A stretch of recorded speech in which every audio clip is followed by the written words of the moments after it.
Olá, pessoal. Eu sou a Priscila, coordenadora pedagógica do Ensino Fundamental 2 da Escola Primeiro Porto. Vim aqui hoje com vocês, com um bate-papo com os nossos professores, para falar um pouquinho de como é a relação e a situação além das notas e como é que a gente vê isso no nosso sistema de aprendizagem. Estou aqui hoje com a professora Ana Carolina, que é professora de Gramática e Produção de Texto dos 6º e 7º anos, mais conhecida como Carol. Professor Felipe, que é professor de Geografia dos 6º, 7º, 8º e 9º anos.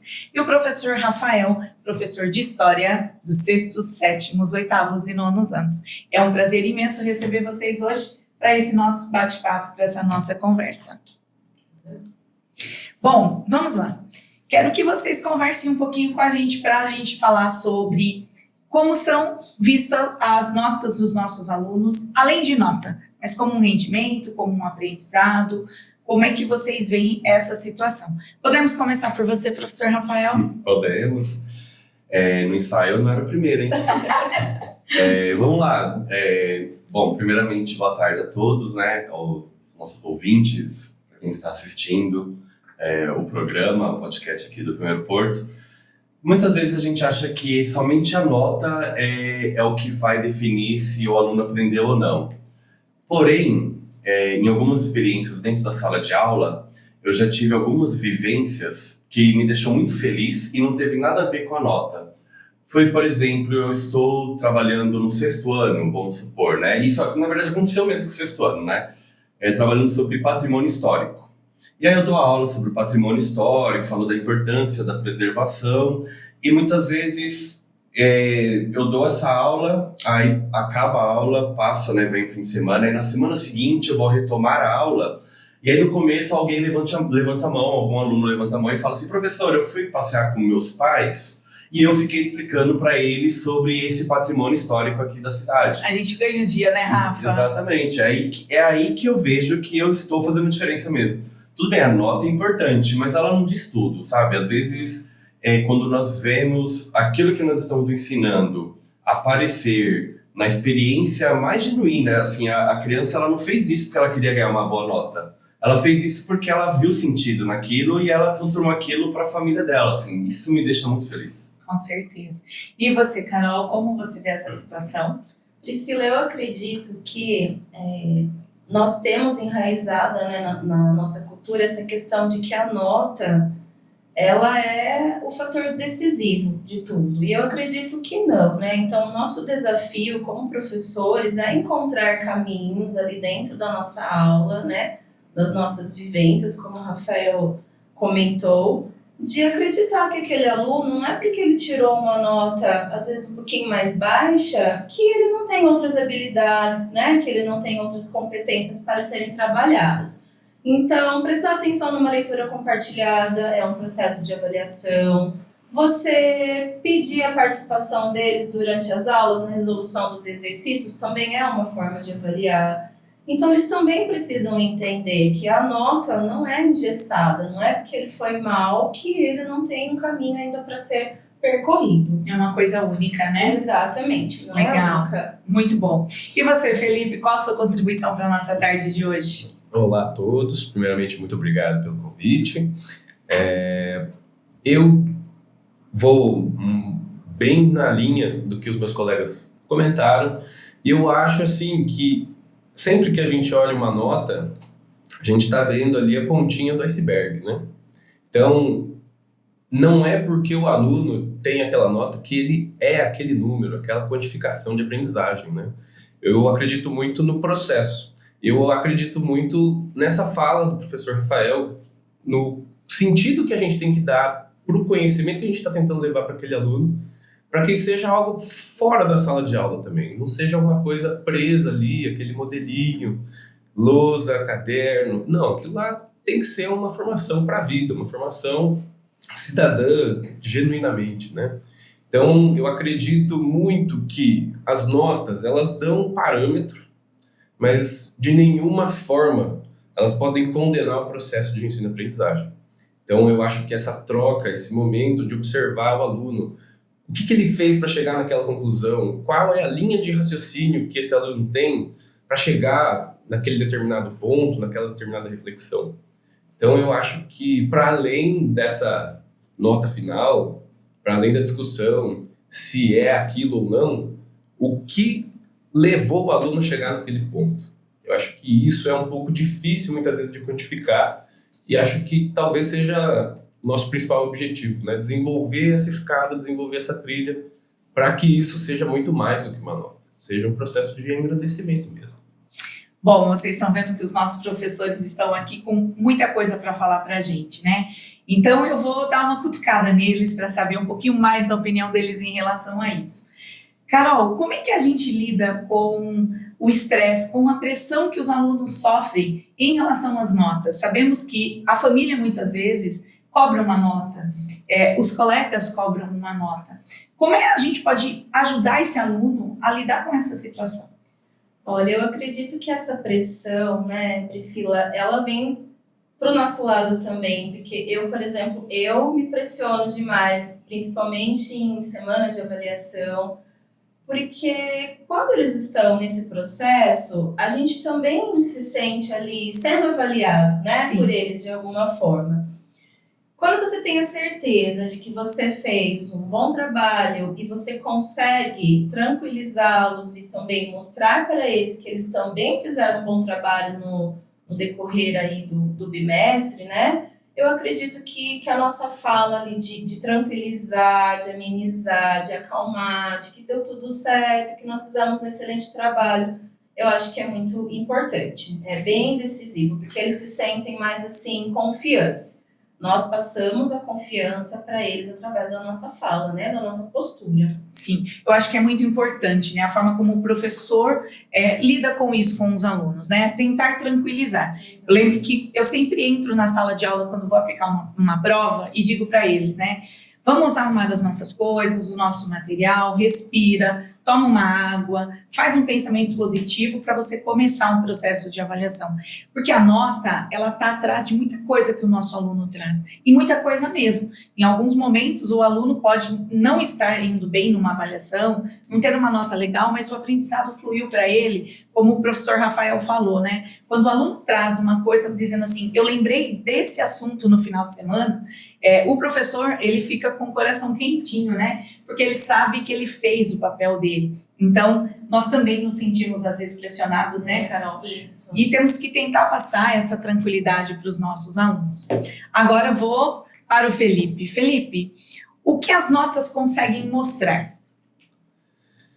Eu acho que as notas, elas mostram um lapso do processo, como se fosse uma fotografia de um filme. Você não vai conseguir entender a complexidade, a mensagem de um filme só pelo pôster que ele traz ali na exibição no cinema. Então, eu acho que a nota, ela tem uma importância de pontuar algumas coisas. Claro, a nota, nesse sentido, ela não pode ser algo que vai condenar o aluno em algum...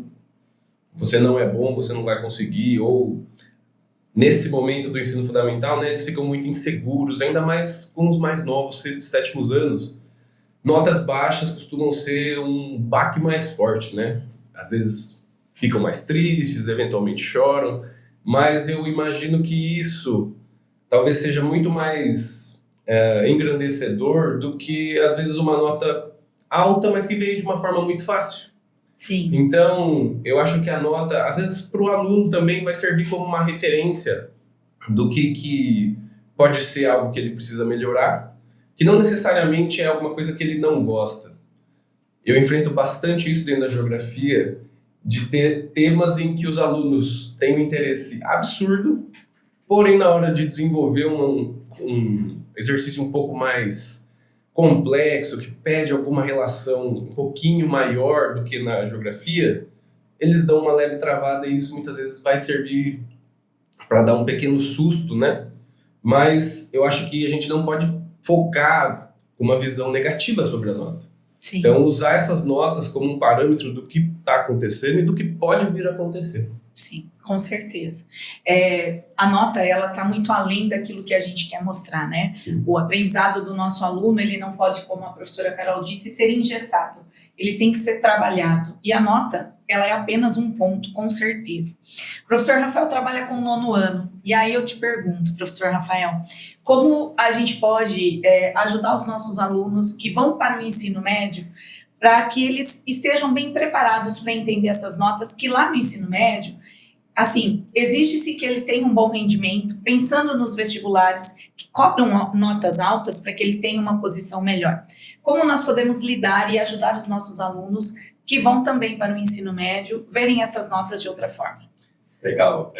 Primeiro é o processo de desapego, né? Que ele sai do sexto, aí eu vou acompanhando, aí chega lá no 9º, ver eles indo pro ensino médio, assim, é um processo de desapego. É legal também, desapego, né? Do professor também, né? Desapego do professor também. Sim. E aí, sobre essa questão, eu acho que é tão importante quanto eu passar o conteúdo para eles, é importante que eles entendam o que foi a Guerra Fria, Segunda Guerra Mundial, que é um assunto que está na moda agora, né, guerra. Mas importante, tão importante, na verdade, quanto esse conteúdo é eu conseguir passar para eles, vou usar a palavra aqui, ensinar mesmo para eles como estudar.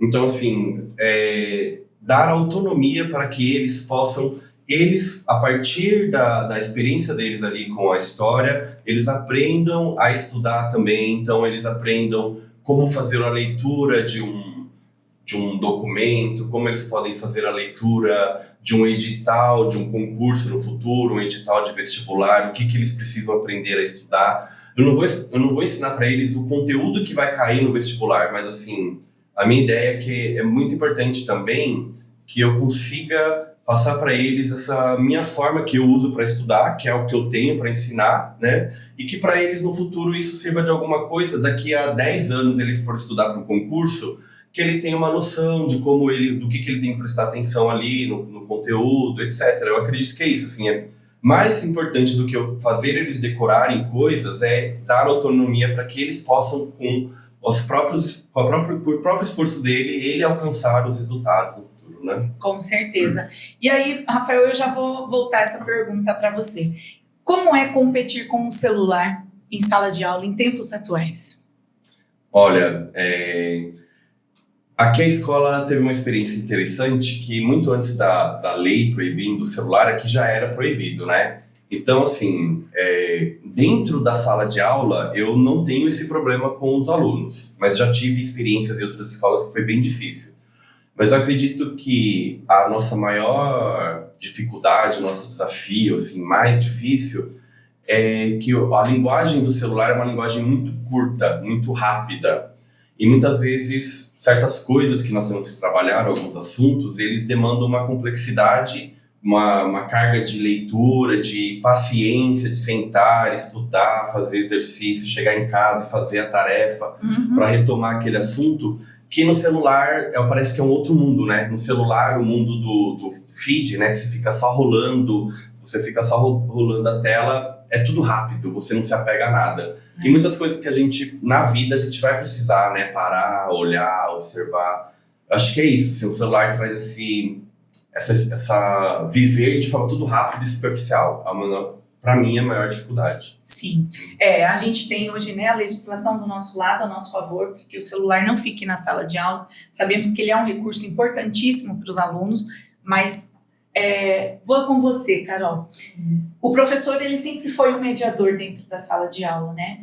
E ele deveria ser o centro das atenções nas explicações. Como você vê isso do professor no centro das atenções na sala de aula, um mediador, muitas vezes um mediador de conflitos, um mediador de assuntos, de atualidades, daquilo que a gente tem. Como você vê essa situação?